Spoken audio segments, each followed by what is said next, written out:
So first sir మనం గతంలో చూసుకుంటే క్యాన్సర్ అంటే మందు తాగితే, సిగరెట్లు తాగితే వస్తది. మందు, సిగరెట్లకు దూరంగా ఉండండి అని చెప్పేవాళ్ళు.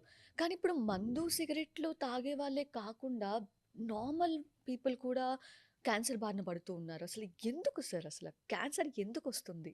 మీరన్నట్టు క్యాన్సర్ ఇన్సిడెంట్స్ అంటే కొత్త క్యాన్సర్ పేషెంట్స్ రోజు రోజుకి పెరిగిపోతున్నారండి.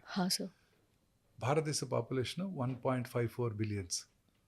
Indian council for medical research New Delhi వారి ఎస్టిమేట్ ప్రకారం భారతదేశంలో అబౌట్ 1.4 టు 1.5 మిలియన్ హ్మ్. న్యూ క్యాన్సర్ కేసెస్ ప్రతి సంవత్సరం డయాగ్నోస్ చేయబడుతున్నాయి.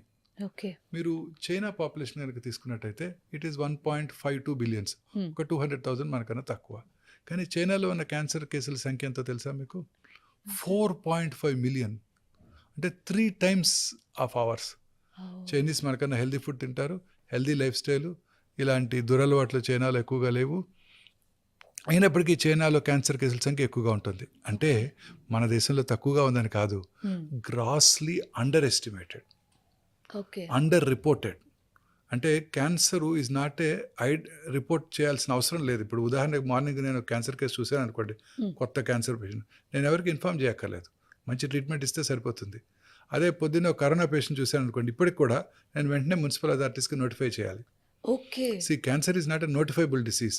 సో అందుకని ఎవరు ఎన్ని క్యాన్సర్ కేసులు ఉన్నాయో మనకి కంప్లీట్ ఎస్టిమేట్ లేదు.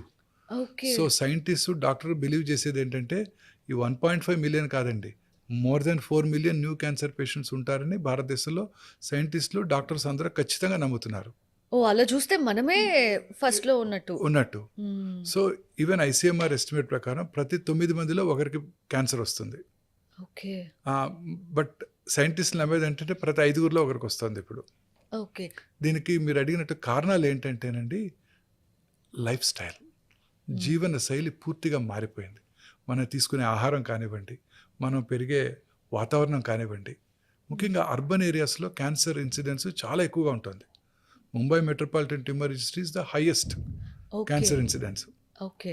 భారతదేశంలోని గ్రామీణ ప్రాంతాలు ఇప్పటికీ కూడా తక్కువగానే ఉంటుంది. ఆహా! అలాగే ప్రపంచం అంతా కూడా ఇదే ట్రెండ్. అర్బన్ ఏరియాస్లో క్యాన్సర్ ఇన్సిడెన్స్ ఎక్కువగా ఉంటుంది, రూరల్ ఏరియాస్లో తక్కువ.